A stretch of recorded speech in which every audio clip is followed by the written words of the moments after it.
Nah, perlu juga personel. Iya. Jumlah pengawas kita ini 65 pengawas Total tersebar sebanten seprovinsi ya. Sementara jumlah perusahaan sekitar 40 ribuan. 40. Ya kebayang nggak kalau kita harus campur support berapa tahun kita belum masuk.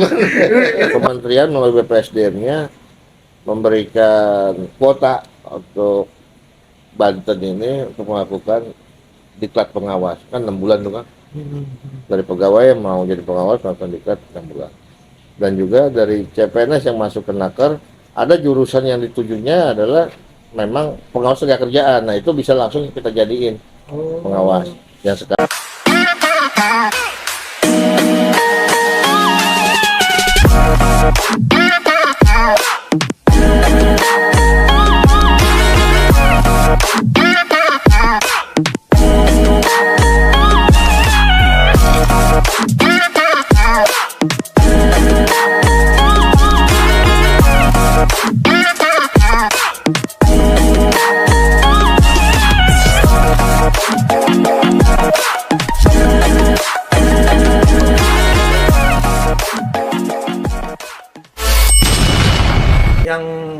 Yang kami pahami Pak ya, BPJS itu kan ada dua Pak ya, ada yang memang ketenaga kerjaan yang artinya perusahaan yang menyediakan, ada yang sekarang itu BPJS ketenaga kerjaan yang non perusahaan itu Pak, kayak misalkan buruh tani gitu tuh bikin BPJS Mandiri. iya yang mandiri itu Pak. Iya, iya. Tapi ketenaga kerjaan itunya juga tetap daftarnya ke JKN itu loh. Itu tetap diurusi oleh Disnaker atau kalau yang diurus di soalnya bukan kita yang ngurus ya, artinya perusahaan yang mengurus. Iya, iya. Nah, kita hanya mengetahui. Kalau untuk yang mandiri pun, yaitu tugas BPJS mensosialisasikan agar mereka pekerja apapun baik formal atau non formal terjamin sebenarnya seperti itu. Iya non formal. Non formal ya. Artinya tetap sih itu BPJS harus memberikan apa edukasi juga ke beberapa UMKM juga ya. Kadang-kadang kan kita juga nggak bisa merambah semuanya ya. Iya. Kadang-kadang hanya industri menengah, besar, kecil. Kalau sampai ke UMKM kita nggak bisa ke ramah seluruh karena jumlah. Nah perlu juga personel. Iya. Jumlah pengawas kita ini 65 pengawas tersebar sebanten ya. Sementara jumlah perusahaan sekitar 40 ribuan. 40. Ya kebayang nggak kalau kita harus campur support berapa tahun kita belum masuk. Ini baru tahun nih kawan-kawan. Nah, 65 personil untuk 40 ribuan perusahaan iya, ya. betul. Wah, Itu baiknya kecil. Jadi nggak mungkin lah kita untuk menggapai semua. Bisa, cuma butuh kurun waktu berapa tahun. Misalkan gini, satu orang pengawas itu 1 bulan 5 perusahaan misalkan dia melakukan pemeriksaan pembinaan. Berarti setahun cuma 60. Setahun cuma 60, kalau ada 65 paling sekitar 4.000 perusahaan kan? Iya. Berarti untuk menempuh semua butuh 10 tahun. Ya itu. Iya. Nah, tapi solusinya udah mulai agak sedikit.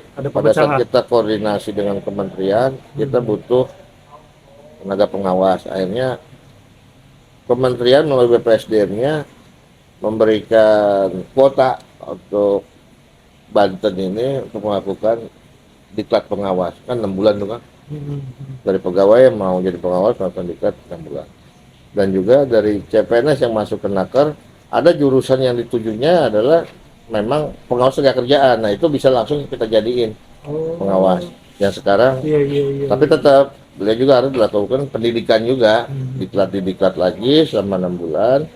Nah sekarang kita punya stok 11 calon pengawas seperti tadi Pak Iqbal tadi. Nah mereka ini tinggal nunggu dilantik aja, udah jadi pengawas, nanti kita sebar ke UPT. Disebar ke UPT tadi ya, karena UPT tadi juga kekurangan personil, ada yang pensiun, ada yang meninggal seperti itu. Karena sejarahnya gini kan, pengawas itu kan sebenarnya adanya di kabupaten kota tadinya. Iya. Ya. Ada regulasi PP23 mengharuskan pengawas ditarik provinsi kayak SMA lah gitu. Iya. Nah, tahun 2018 pengawas dari kabupaten kota tarik ke provinsi. Karena dulu masih banyak, ada 75 orang ya. Iya.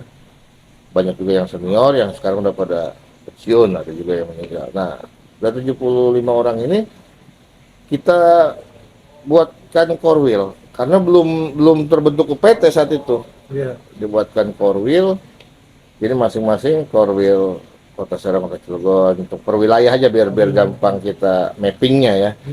Nah, pada saat tarik provinsi itu di orang itu murni pegawai kabupaten kota yang status pegawainya dialihkan ke provinsi. Nah, kalau pengawas-pengawas baru yang sekarang mah yang setelah 2017 ya itu pengawas yang real dari provinsi, binaan provinsi, karena dari kabupaten kota sudah tidak ada lagi kan. Iya. Langsung dari provinsi. Ya masih muda-muda lah itu biasanya dari provinsi. Nah, sejak itulah resmi menjadi pegawai provinsi dan kita membuat UPT. Saat membuat UPT seperti kita juga mengusulkan untuk menjadi tipe A. Per UPT-nya tipe A. Ya, mungkin kajian biro organisasi atau yang lainnya mungkin segi kelayakan yang belum memadai sepertinya karena masih baru. Jadi kita tipe B dan sampai sekarang tipe B. Jadi kalau tipe B dengan tipe A beda banget. Kalau tipe A seperti BLKI, kepalanya kan eselon 3, eselon 3B. Oh, BLKI itu bukan di bawah Disnaker ya? Disnaker. Oh, Disnaker tetap. Ada 5 kan? Latker ya, BLKI itu kan Latker. Oh, Latker.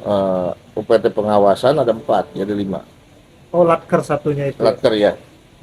Ya dulu namanya BLKI, sekarang mah Latker. Latker ya. Yang di sini kayak Garundang tuh ya. Oh, itu punya kementerian. Oh, kalau itu punya kementerian. Punya kementerian. Oh. Yang punya kita di Serpong. Yang saya bilang tadi digabung dengan UPT pengawasan. Oh, di Serpong sana. Tangsel, ya. Satu-satunya dong dari Banten ya, di Serpong. Di Serpong. Itu satu-satunya. Kirain ini punya Disnaker Punya kan kementerian. Ya? Oh, iya. Kalau ini eselon 2, Kang. Oh, kalau ini. Kalau ini eselon 2 kalau yang punya kementerian. Kalau yang di sana eselon 3 kepalanya. Kalau ini udah besar lah kalau yang di Karundang. Nah, maksud kita tuh pengawasan UPT pengawas itu tipe A. Kenapa harus tipe A? Biar pelayanan lebih optimal. Dia bisa PPTK, karena PPTK kan eselon 3 sekarang. Oh iya. Ya kan? Akhirnya dia tidak bisa mandiri mengelola anggaran. Karena hanya eselon 4. Eselon 4A. Ya itu ya artinya masih ketergantungan sama dinas. Tidak mandirinya belum 100%. Iya. Masih separuh jalan lah kalau tipe B kan. Iya. Tapi tadi ngomong-ngomong dari tipe A kemudian tipe B itu tuh akreditasi atau seperti apa sebenarnya? Jadi kan beberapa aspek penilaiannya itu sebenarnya satu sudah layak sebenarnya. Dari sisi geografis UPT yang ada di Banten ini, terutama pengawas kerja kerjaan ini, meliputi berbagai lintas kabupaten kota. Bahkan ada yang 3 kayak tadi kan Kabupaten Serang, Pandeglang, Lebak. Secara ideal sangat memungkinkan harus tipe B karena udah lintas kabupaten kota ya. Yang kedua itu berdasarkan beban kerja. Beban kerja kalau menghitung dari pengawas kerja kerjaan, misalkan ada kebocoran di salah satu perusahaan, ada kebakaran di satu perusahaan. Ini pengawas walaupun bukan jam kerja harus harus lihat betul lihat kejadiannya seperti apa. Dan resiko kerja, wah udah luar biasa juga kalau melihat resiko kerja ya. Kadang-kadang kita jadi garda terdepan dalam demo. Ya terus terang kan kalau demo buruh ya kadang-kadang tidak terkendali juga. Ya mungkin pernah lah kita kejadian di KP3B seperti apalah, ya kan. Nah, itulah kadang-kadang kita juga harus makanya saya selalu bilang ke teman-teman ya udah yang penting jaga diri aja. Jangan terlalu frontal. Karena memang desakannya cukup besar ya. Iya. Ya kalau misalkan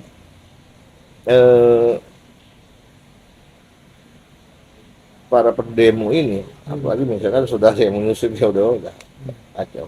Tapi alhamdulillah kita di Banten ini sudah mulai agak keredam nih saat ini kan. Iya. Karena sebelum melakukan aksi ya kita juga berupayalah coba komunikasi dengan pimpinan serikatnya. Sih jangan terlalu anarkis atau apa gitu kan. Ya silakan, karena menyampaikan pendapat itu hak setiap warga negara, Iya. apalagi itu kan serikat pekerja, silakan aja. Yang penting kan minta izin kepolisian segala macam, waktu dan tepatnya itu melakukan anarkis, ya mau menyampaikan pendapat kan itu mah Iya, ya itu mah tentulah hak ya. hak Iya, lah. Kita iya. juga tidak bisa membatasi itu. Iya. Silakan saja. Yang penting tadi maksud saya jaga jangan sampai anarkis Iya. gitu kan. Nah Karena itu banyak itu yang menarik begitu, tuh Pak, soal bagaimana hubungan ya antara pasti pengawasan ini dekat banget lah dengan serikat juga Pak ya. Iya Pak, kadang-kadang kalau ngomong itu sampai tunjuk-tunjuk enggak Pak. Kan ada hubungan yang disebut tripartit itu Iya, Pak betul, ya, betul. antara dinas kemudian dengan serikat dan pengusaha Pak. Bagaimana kalau Bapak merangkul mereka lah, khususnya dalam konsep ayo saling mengawasi gitu.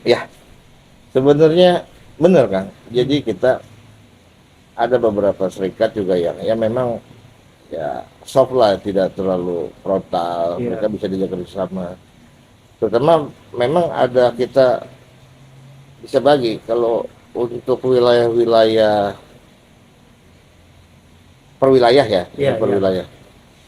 Kalau itu perusahaan-perusahaan yang padat modal, Di Cilegon, Cilegon lah, Cilegon, ya. Cilegon Merak sana. Nah, Iya. itu serikat pekerjanya relatif soft. Iya sih memang. Ya kan, karena mereka apalagi mau dituntut, Iya. mereka Iya, sudah jarang memang. sudah terpenuhi semua kok sama perusahaan. Iya, iya, iya. Mereka makanya tidak terlalu banyak aksi, ya kan. Ya, mungkin kalau aksi gabungan, kalau itu mah mungkin ya solidaritas Iya, ya. iya, iya. Yang artinya yang dia mandiri melakukan solidaritas karena menuntut haknya, hak karyawannya banyak yang tidak terpenuhi ya. Saya rasa enggak ya. Kalau di padat karya iya sangat memungkinkan. Serap Terutama Kabupaten perusahaan. Serang, Hmm, Kabupaten Tangerang. sebenarnya. Nah, itu mereka wah bahkan lebih galak dari kepala dinasnya ya. Iya lah pasti. Mereka jangankan Iya, iya. dinas kan, gubernur aja mereka berani Iya. teriak kok. Hmm, hmm. Orang di dewan aja mereka nggak ada Iya. takut Iya. untuk menyampaikan aspirasi. Artinya kita juga tidak mereka itu mah hak mereka, cuma Iya, ya iya, itu iya. kadang-kadang kan kalau sudah over Pak, kita juga bingung ya. Hmm, hmm, hmm.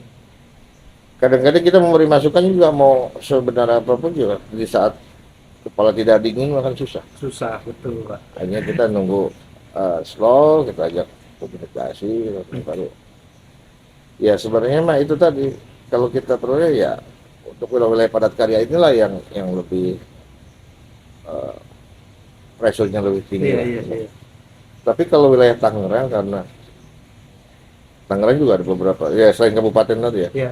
Kota Tangerang kayak industri, tapi kalau Tangsel kan banyaknya kayak resto, ruko-ruko atau Iya, tempat-tempat lebih hiburan lebih ya. industri kreatif ya. Industri kreatif Iya, karena iya. juga yang punya jumlah karyawannya nggak banyak UMKM. sebetulnya. Iya. Tapi skala besar juga gitu kan. Tapi mayoritas. Mayoritas Iya. banyak resto, banyaknya Iya. kan, kafe, ya ada juga beberapa tempat hiburan lah seperti itu ya. Cuman saja kalau pengawas mungkin lebih tahu lah mana pekerja normal, ada pekerja malam, ada beberapa kriteria ya, mungkin lebih spesifik. Kalau saya berbicara tentang pekerja malam juga nggak pas karena Iya. nggak tahu secara mendalam. Iya.